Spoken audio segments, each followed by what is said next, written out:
The great plaza of Trivian, 9 pulsed with excitement, as the air seemed to hum with anticipation before the grand ceremony. Lights of every hue danced across the darkening sky, their vibrant colors reflecting off the vast, towering structures. Musicians with 4 arms played floating instruments, their notes blending into a harmonic symphony that filled the air. Acrobats, with tentacles and limbs twisting in impossible contortions, soared above the gathering crowd. The smell of sizzling flora filled the air, the steam from roasted celery berries rising in aromatic spirals that tickled the senses in the most delightful ways. In the midst of this grand chaos, upon the sacred platform where distinguished leaders from countless worlds would soon process, sat Vance Elhard. He paid no heed to the spectacle unfolding around him. Instead, he focused intently on his worn-out copy of Nebula Wanderer Versus. The Titan storm, flipping through the pages without a care. His cloak, a deep shade of midnight, hung loosely around him, the hood partially concealing his messy, unkempt hair. A discarded piece of cracked bone from a native, winged rodent lay near his feet. My lord, a ceremonial priest in intricate silver garb approached, his voice wavering slightly. Would you kindly move? The high-born families will soon arrive for the ritual. Vance didn't even glance up, his eyes fixed on a page in front of him. Perhaps you might consider relocating to a place far from where my solitude would be disturbed, he said flatly, his voice almost drowned out by the growing sounds of preparation. The priest, with an awkward bow, stepped back. A pair of attendants passed behind him, whispering amongst themselves. That's Lord Draxon's place. One of them murmured. The future king is walking through here today. I heard he had 30 servants executed last month, another replied, all for serving cold food. That's nothing. I hear he's gathering a harem of hundreds, all from different species. A third added. Vance smirked, the corner of his mouth twitching. These fools had mistaken him for someone important. Perfect. It was exactly what he needed for a peaceful afternoon. He reached for his snack container. His hand, weighed down by fatigue, not just from laziness but something deeper, trembled slightly. He glared at the container with frustration, his brow furrowing until, with a click, it opened. His mechanical assistant, a sleek silver unit named K3R, but whom Vance simply called K, made a noise that sounded almost like a chuckle. You truly are a sight to behold, Master, K3R remarked, its mechanical voice dripping with sarcasm. Vance glanced at the droid but ignored the comment. He sighed and began to snack, his thoughts still on the comic. A group of fur-coated women passed by, glancing curiously at him. Without missing a beat, K3R swiveled its head toward them, its voice now smooth and polished. My deepest apologies for any offense, charming beings, K3R said with a deep bow. My master is nothing short of magnificent in all ways. Vance rolled his eyes. Stop charming the tourists, K. I'm just trying to enjoy my comic. The noise of the plaza suddenly dropped, as if the volume had been turned down on the entire world. The musicians fell silent mid-note. Acrobats froze in midair. And then they arrived. 4 women, moving with synchronized grace, glided onto the platform, their presence commanding attention. Their skin shimmered in hues from the softest lilac to the richest indigo, their garments appearing to shimmer with the light of distant stars. Their hair flowed as though liquid, sparkling with tiny pinpricks of light, as if the stars themselves had been caught in their strands. Vance pretended to remain engrossed in his comic, though his peripheral vision betrayed him. He could see them, each one an embodiment of grace and power, their beauty almost otherworldly. The tallest of the 4 stepped forward, her presence commanding and regal.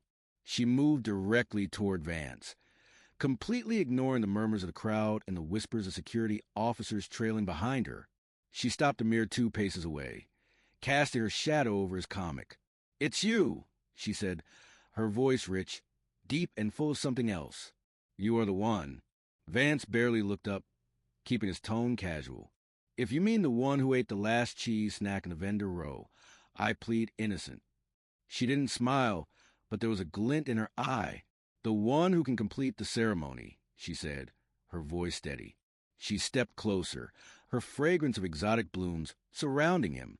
The one who is destined to claim the 4 thrones of crown. Vance raised an eyebrow and leaned back slightly. Wait, does that sound romantic, dangerous, or both? The crowd had formed a circle around them, and whispers were spreading like wildfire. It was clear now. Everyone was watching them. I am Alindra, she continued, gracefully lowering herself to one knee, her deep violet eyes locking onto his. I am the eldest of the sisters, and by the will of our goddesses, I am ready to be yours. Vance stared at her, his mind racing. Claim me, he repeated, a slight laugh escaping his lips. Is that supposed to be a marriage proposal, or? Before he could finish, her 3 sisters flanked him, 2 on either side. The youngest, a petite figure with short, messy hair, gave him a mischievous smile and pressed a button on a small wrist of ice. A shimmering bubble of energy surrounded them all, cutting off the noise of the crowd. In the strange stillness that followed, time seemed to stretch and bend. The crowd froze, their gasps hanging in the air, suspended.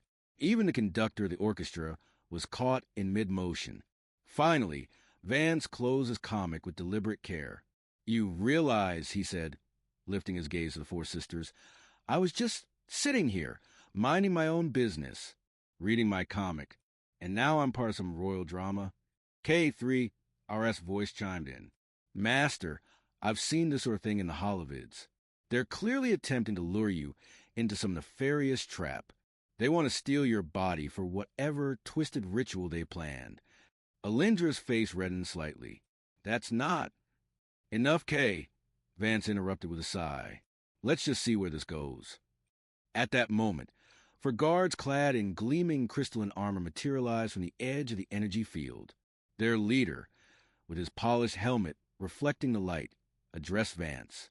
Sir, the princesses request your immediate presence, he said, his voice firm and respectful. Vance exchanged a glance with the 4 women, then raised an eyebrow. Princesses, huh?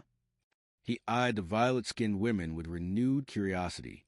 Alindra's gaze softened, and for a brief moment, uncertainty flickered in her eyes. You don't remember me, do you? Vance frowned, his hand absently touching the medallion around his neck. Should I? He asked. The youngest, Rona, whispered something to the others, and they exchanged knowing looks as they noticed the medallion hanging from Vance's neck. Alindra stood, her posture regal, her gaze unwavering. It doesn't matter now. The ceremony must proceed. You will come with us, willingly or not. Vance stood, his body feeling heavier than it should have, as though gravity was playing tricks on him. Wait, he said, frowning. I thought royal invitations were supposed to be more welcoming. Before anyone could respond, K3, RS voice crackled through the air. Shall I vaporize the master? My disintegration protocols are freshly upgraded. The crowd pressed closer, their anticipation rising as the drama played out in front of them. Guards barked orders, and the plaza was alive with chaos. But Vance remained oddly indifferent. He was, after all, just here for a peaceful read. Fine, he said with a shrug. I was getting bored anyway. As he was led away, Alindra walked beside him, her violet skin glowing in the dim light. The medallion you wear, where did you get it? She asked softly. Vance instinctively touched the medallion, feeling the weight of it. It's a gift from someone, he said, his voice trailing off. A memory sparked, violet skin, distant laughter, a promise made long ago. Vance stopped walking and turned to study Alindra closely. Just then, chaos erupted at the plaza's edge. A group of heavily armed soldiers in dark armor pushed through the crowd. Their leader, a man with cybernetic implants, scanned the area with deadly precision. The princess's betrothed, one of the soldiers muttered under his breath. Alinda's expression hardened, and she pulled Vance away. We don't have time for this. Come. As they hurried toward a towering crystalline transport ship, Vance glanced back at the cybernetic officer, whose enhanced eye was fixed on him. Let me guess, Vance said dryly. He's not a fan of comic books, is he? The sky over Trivian, 9 darkened as they boarded the ship, the stars beginning to twinkle. Just as the loading ramp sealed behind them, Vance's mind returned to the situation at hand. What now? He muttered. Alindra's voice was soft, her urgency clear. We need to act quickly before it's too late. Vance leaned back in his seat, his mind racing. Well, it seems I'm in for an adventure, whether I want or not. Vance's mind reeled as old memories resurfaced with startling clarity. He hadn't thought about those days in years, but they came flooding back now, sharper than ever. No way I'm going to your boring Aristoc thing, he muttered to himself in the memory, his younger voice full of defiance. I'd rather spend hours in the gravity chamber at 90G. It was 9-year-old Vance, his feet planted stubbornly against the gleaming floor of the starship's hangar, as his grandfather, Admiral Elhard, dragged him by the collar toward the boarding ramp. The old man, dressed in his full Earthfleet uniform, sparkling with medals and insignia, kept a tight grip on him. You will represent Earth with dignity, Vance. The trade deals with Aristocs are too important. Vance twisted, executing a flawless spinning kick aimed straight at the Admiral's jaw. His grandfather, however, blocked it with ease, his expression unchanged.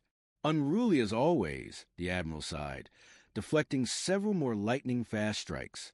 Before Vance knew it, he was caught in a restrained hold, unable to move. After their arrival at Aristocs, Vance stood beside his grandfather in the grand throne room, surrounded by crystal spires that pierced the sky. The light from 3 alien suns fractured into 1,000 rainbows as it poured through immense viewports. We are honored by Earth's delegation, rumbled King Nalos from his throne, his skin a deep shade of violet, crowned with stones that held entire nebulae within them. The honor is ours, your majesty, the Admiral replied with a bow, and Vance mimicked it, though his heart wasn't in it. Once the formalities were over, he was dismissed to the palace gardens. Alone, he withdrew a collapsible sword from his boot and began practicing, muttering under his breath. Drag me across the stars just to bow to some old king. Waste of time. A small stone came hurtling toward him, but without turning, Vance sliced it cleanly in two with his blade. Well done. A young voice called out from above. Vance whipped around, startled. Perched on the garden wall was a girl about 7 years old. Her skin was a soft lavender, her silver hair catching the 3 suns. Her dress was elegant but practical, designed for someone who likely spent more time running from her caretakers than sitting still. That crusty old king is my father, she said nonchalantly, swinging her legs. I'm Princess Merit Alventure, eldest daughter of the crown. Vance's annoyance faded instantly, replaced by fascination. He'd never seen anyone so strange, yet captivating. I'm Vance Elhard, Admiral Elhard Burden, he replied with a grin. Her laughter was like the sound of bells. Want to see something cool? Over the next month, while the Admiral negotiated with Aristoc's leaders, Vance and Merit became inseparable. They explored the palace's secret tunnels, swam in the rose-colored lakes where the water made them feel weightless, and snuck fruit from the royal gardens when the guards weren't looking. Vance taught Merit Earth fighting techniques, always letting her win their sparring matches. In return, Merit listened intently as he spoke about his parents, who had died in the Centauri War, leaving him in his grandfather's strict care. Will you come back? Merit asked on their final day together. They sat by a crystalline stream, dipping their feet in the cool water. Doubt it, Vance replied, flicking droplets off his fingers. Grandfather's always busy, and I've got no one else to bring me. Merit fidgeted with something around her neck, then decisively removed it. Take this, she said, placing a small, intricately crafted gold medallion on a matching chain into his palm. This is a royal heirloom, she explained, her voice serious. While you wear it, I'll remember you, and you'll remember me. Promise you'll keep it? Vance slipped the medallion over his head. I promise, he said, but won't you get in trouble? Merit grinned, showing her pointed canines. Royal prerogative. I can do what I want. Now, standing before her in the present, Vance's hand instinctively went to the medallion hanging from his neck. A flicker of recognition passed through him. It was you, he said softly. The rock, the pink lakes. Merit's face softened. You remember? I thought it was just a dream, Vance admitted, running a hand through his hair. Or maybe something my mind made up during one of Grandfather's punishment sessions. I recognized you when I saw the medallion, Merit said, her gaze fixed on the golden disk. The royal crest of succession. The one I gave you when we were children. Vance blinked. Royal crest, what now? Succession. Tia, one of Merritt's sisters, cut in. The one who bears and can challenge the throne in ritualized combat. Vance looked between the four sisters. Anyone going to explain what's going on here? Merritt sank onto the edge of the bed beside him. Our father was poisoned for years ago, she said quietly. He's in stasis, between life and death. General Grace, our father's former advisor, took control in the chaos and has positioned himself to claim the throne permanently. By marrying you, Vance guessed. By forcing all four of us to marry him, Albina corrected, disgust clear in her voice. Aristoc's law requires all royal daughters to be wed before the throne can pass through the female line. But there's an ancient protocol, Rona added eagerly. If a bearer of the royal crest challenges for our hand and defeats the eldest in combat, they supersede all other claims. Vance sighed, pinching the bridge of his nose. So, you want me to fight you, to marry you, and stop this Grace guy from taking over? Merritt nodded. Yes, you were incredible as a child. You took down my father's elite guards when they wouldn't let you pick fruit from the royal orchards. Your speed, your strength, they were legendary. Vance snorted. Yeah, that was a long time ago. These days, I can barely floss without getting winded. A sharp knock at the door interrupted their moment. Princesses, called a nervous voice. General Grace has deployed 5 squads of mercenaries to secure the ship. His personal vessel has locked onto our position. He demands your immediate return to prepare for the ceremony. Tell them we're coming. Merritt called back. She turned to Vance, her eyes wide with desperation. Please, you're our only hope. Vance stood with visible effort. I'm not who you think I am anymore, he muttered. As he stretched, his worn shirt tore along the seams with a loud rip.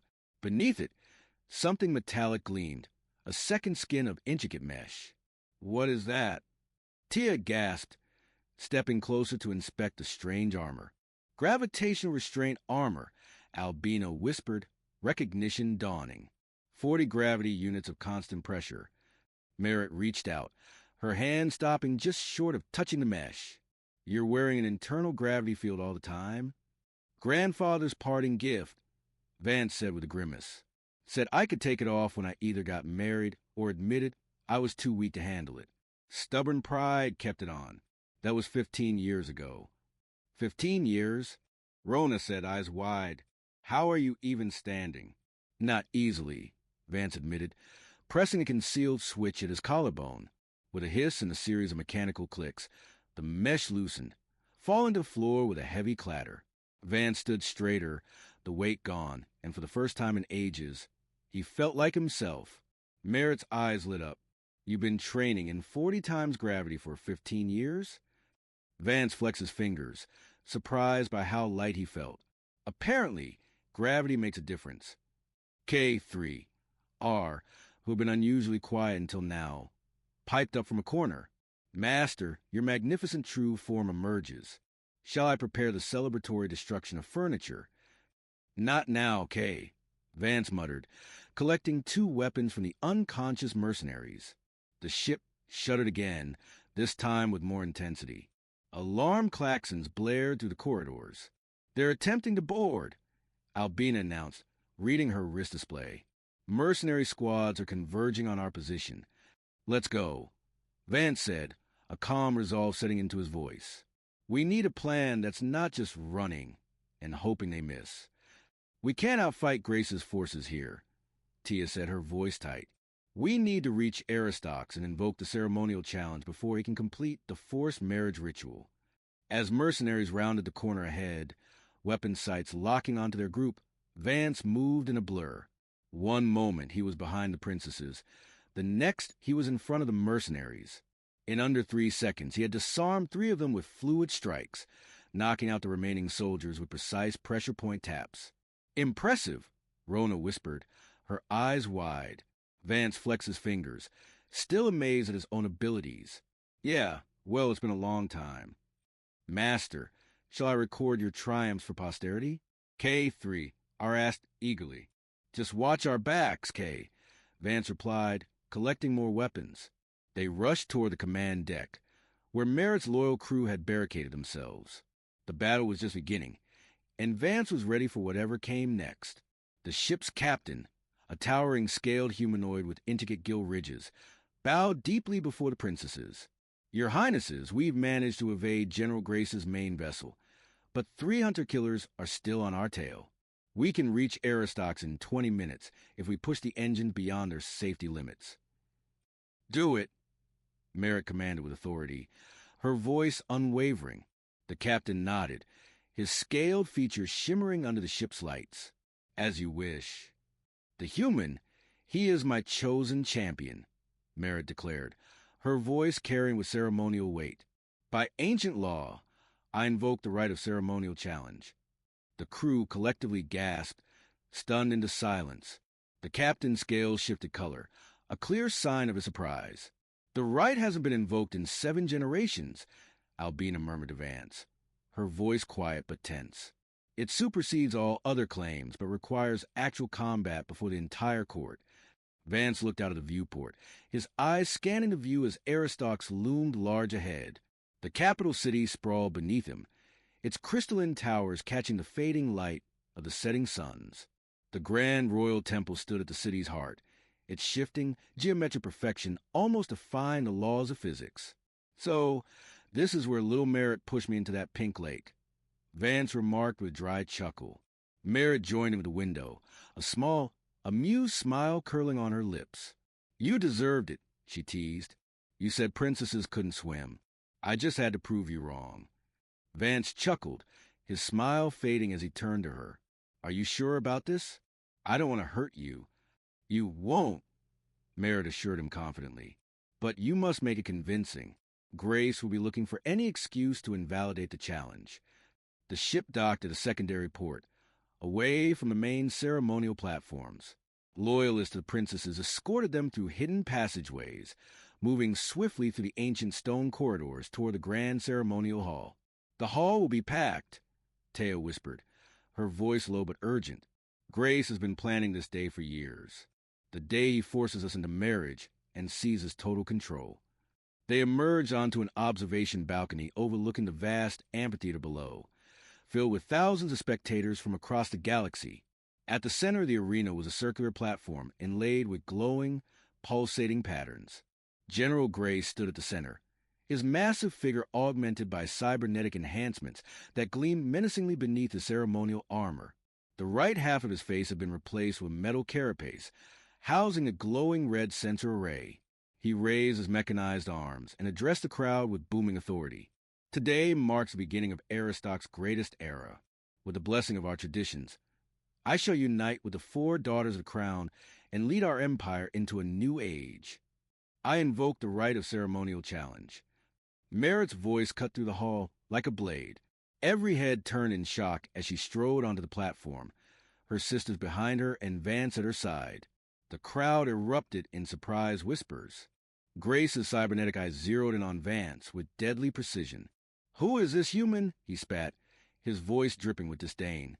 "My chosen champion," Merritt announced boldly, her hand gesturing to the medallion around Vance's neck, bearer of the royal crest of succession. Grace's laugh reverberated through the hall. "A human? This pathetic creature? The rite requires combat. Princess, your champion will be dead before the first exchange is complete." Vance shrugged casually, adopting an air of boredom. "Probably, but I've got nothing better to do today." The medallion at his throat caught the ceremonial lights, glowing with inner fire. A collective gasp swept through the crowd as ancient symbols projected above it. "The crest accepts a challenge," an elderly officiator declared, his voice shaking with disbelief. Grace's confidence faltered for a moment, but his cybernetic face quickly reset, returning to its arrogant certainty. "So be it. The human will face Princess Merritt in ritual combat. When he fails, the princesses will fulfill their duty to Aristox." Vance stepped onto the center of the platform, positioning himself opposite Merritt. She wore ritual combat armor, her violet skin glowing beneath the ceremonial lights. "Begin!" the officiator commanded. Merritt launched herself at Vance with surprising speed. Her strikes were precise, her movements fluid and powerful. Vance blocked each blow effortlessly, reading her like he used to read his comics. Clear, predictable, and full of strategy. Between exchanges, Merritt whispered, "Make it look good." Vance nodded imperceptibly, then began responding in kind, allowing her to land glancing blows while gradually increasing perception of his own power. To the crowd, it appeared that the princess was putting up a valiant fight against a slowly overwhelming opponent. Gray stood at the edge of the platform, his cybernetic eye recording every movement, scrutinizing for any sign of irregularity. After 5 minutes of combat, gradually escalating in intensity, Vance decided it was time to end the charade. He caught Merritt's wrist mid-strike, swept her legs in a move so fast it appeared as a blur to the audience, and pinned her to the platform with perfect control, enough to signify victory without causing harm. "The champion prevails," the officiator called, his voice echoing through the hall. "By ancient law, he claims the right of succession through marriage." Vance leaned down and kissed Merritt's lips in a ceremonial kiss that quickly turned into something more, genuine, passionate, and full of a rekindled connection. When they parted, Merritt's ocean blue eyes reflected surprise and something deeper. But then Grace's roar shattered the moment. "This is deception," he bellowed, his cybernetic arm shifting into a weapon system that hummed with deadly energy. "Kill them," he commanded. The mercenaries under his command moved to obey, but they were stopped in their tracks by the royal guard, who had stepped between them and the platform. The captain of the guard removed his helmet, revealing scale features. "We recognize a medallion," the captain announced, "and we recognize the grandson of Admiral Elhard, ally of Aristox for generations." The captain knelt, and his soldiers followed suit. "Our loyalty is to the true succession, General Grace." Grace howled with rage, firing his weapon directly at Vance. With a swift twist of his body, Vance dodged, the bolt passing just inches from his ribs. In one fluid motion, he spun and redirected the bolt using a mirrored surface on a fallen weapon. "That's one way to say you're losing," Vance muttered, his expression cool as he faced Grace, who charged forward with lethal intent. Grace's cybernetic enhancements launched him across the platform with terrifying speed. Vance sidestepped at the last possible moment, grabbing the general's mechanical arm and using his own momentum to flip him onto his back, the force cracking the platform beneath them. Before Grace could recover, Taya stepped forward, activating a holographic projection visible to the entire assembly. "Evidence of General Grace's treason," she declared. Medical records and surveillance footage began playing, showing the poisoning of their father, the assassination of loyalists, and the corruption of their sacred institutions. Grace scrambled to his feet, desperation replacing the calculating look in his eye. "Kill them. Anyone who kills them will be rewarded beyond measure." A massive crash suddenly interrupted the chaos. The wall of the ceremonial hall exploded inward, and through the debris stepped a towering figure, an elderly man in his 80s, his weathered face marked with the same stern lines as Vance's, though older and creased with experience. His uniform bore the insignia of Earthfleet's highest rank, and his eyes burned with cold fury. "Grandfather," Vance muttered, his composure cracking for the first time. Admiral Alan Elhard, too, surveyed the scene with clinical detachment. "You removed the gravity restraints," he stated flatly. Vance gestured to chaos around them. "I'm literally in the middle of preventing a coup," he retorted. The Admiral's iron gaze swept the room, and even Grace's mercenaries took involuntary steps backward. Without warning, the Admiral launched himself at Vance with a speed that defied his age. The two crescents collided in a whirlwind of fists, exchanging blows that would have shattered ordinary men. Their combat styles mirrored each other, identical yet uniquely expressed. The princesses scrambled for safety as grandfather and grandson tore through stone, metal, and crystal with equal disregard. "You insubordinate whelp," Admiral Elhard roared, landing a blow that sent Vance crashing through an ornamental pillar. "The restraints were to remain until marriage or admission of weakness," the Admiral barked. Vance recovered instantly, countering with a strike that the Admiral barely blocked. "I'm getting married right now. That was the whole point of the ceremony. You just interrupted." They grappled in the center of the destruction, surrounded by guards too terrified to intervene. "Wait," Vance said suddenly, pausing mid-strike. "How did you even know I removed the restraints?" Both men turned toward K3, R, who had been enthusiastically recording the battle. "Apologies, Master," the droid chirped. "Regular status updates to the Admiral were part of my core programming for your safety." "You've been spying on me for 15 years?" Vance demanded. "Monitoring," the Admiral corrected. "For your own good." The standoff between grandfather and grandson held for 3 heartbeats before something unexpected happened. The Admiral's stern facade cracked, revealing a hint of a smile. "You've grown strong, boy," he said, his voice gruff with suppressed emotion. "Still weaker than you," Vance admitted, his grin widening. The Admiral nodded once, then opened his arms. Vance hesitated only a moment before stepping into his grandfather's embrace. "I missed you, Runt," the Admiral muttered. "Missed you too, you stubborn fossil," Vance replied. The reunion was abruptly interrupted by the unmistakable sound of a weapon powering up. Grace, taking advantage of the distraction, had retrieved a fallen mercenary's disruptor rifle and aimed it directly at Merritt's heart. "If I can't have the throne," he snarled, "no one will." Neither of the Cressons moved. Ray, who had positioned himself behind Grace during the family drama, extended 3 bladed appendages through the general's cybernetic components.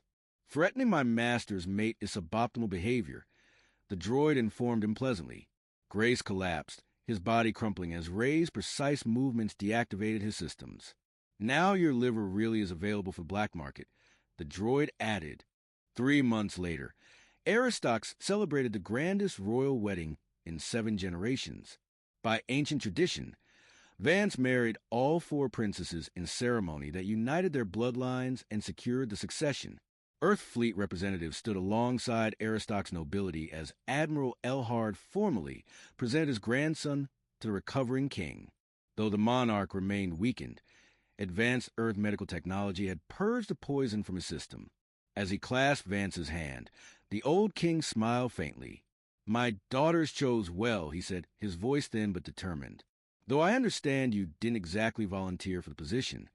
"Best kidnapping I've ever experienced," Vance replied with a rueful grin. Later, as evening fell across the Crystal City, Vance lounged on a royal balcony, finally finishing the comic he'd been reading when all this began. K3 stood guard nearby, threatening passing servants with creative dismemberment should they disturb his master. Merritt joined him, her ceremonial regalia replaced by simple attire that highlighted her ethereal beauty. She leaned against his shoulder, watching the 3 suns set in sequence. "The man who wanted nothing but peace and quiet now rules an interstellar kingdom," she observed with a smile. Vance set his comic aside, pulling her closer. "I never wanted to be a hero," he admitted, his fingers tracing the medallion that had changed his fate. "But I always wanted to see you again." Inside the royal chambers, Vance's 3 wives watched from the doorway, their expressions a mix of amusement and curiosity. The golden medallion gleamed in the fading sunlight, symbolizing the bond between the king and his queen. Vance had never wanted to be a hero, but he had ended up conquering the galaxy, reluctantly. 5 years after the royal wedding, the crystalline palace gardens bloomed under 3 setting suns. Children's laughter echoed as a pair of violet-skinned girls and a dark-haired boy raced between fountains, pursued by a flustered K3. R. "Master, your young royals are exceeding safety parameters," the droid's voice echoed as it tried to corral them without injury. Vance, watching from a shaded pavilion, grinned. His royal attire was simple yet elegant, far from the man who once wore a torn cloak. "You're enjoying his suffering," Merritt teased as she joined him on the bench, dressed comfortably. 15 years of surveillance," Vance replied with a grin. "He deserves it." Merritt's sisters joined them, Albina from the scientific laboratory, Taya from the military command center, and Rona, still dressed in diplomatic attire. "The trade agreement is signed," Rona announced. "The Triangle Alliance is now official." "Grandfather will be pleased," Vance noted, accepting a drink, though he'll pretend it was his idea. Taya checked her communication band. "His fleet has entered our system. They'll dock within the hour." The children continued to play, with the youngest, a violet-skinned boy, gleefully pounding on K3RS head. The Admiral's arrival caused the usual commotion. The children shrieked, climbing him like a jungle gym. Later, After the children had been put to bed, the Admiral joined the royal family. The Outer Rim situation has worsened, he said, activating a holographic star map. Something is coming, and it's unlike anything we've encountered before. The Void Cascade, Albina whispered. It matches the ancient texts, the catastrophe that nearly destroyed Aristox. It was stopped by a warrior bearing the royal crest, Merritt added. Vance groaned. I already did the reluctant hero thing. I'm retired. Taya mentioned a second medallion, a counterpart to Vance's. The Admiral revealed it. Another golden medallion, discovered on Calithria Prime, where Vance's parents died. As Vance touched it, visions of vast cosmic forces and the true nature of the royal crest flashed through his mind. You knew, Vance whispered. Ready for another adventure? The Admiral grinned.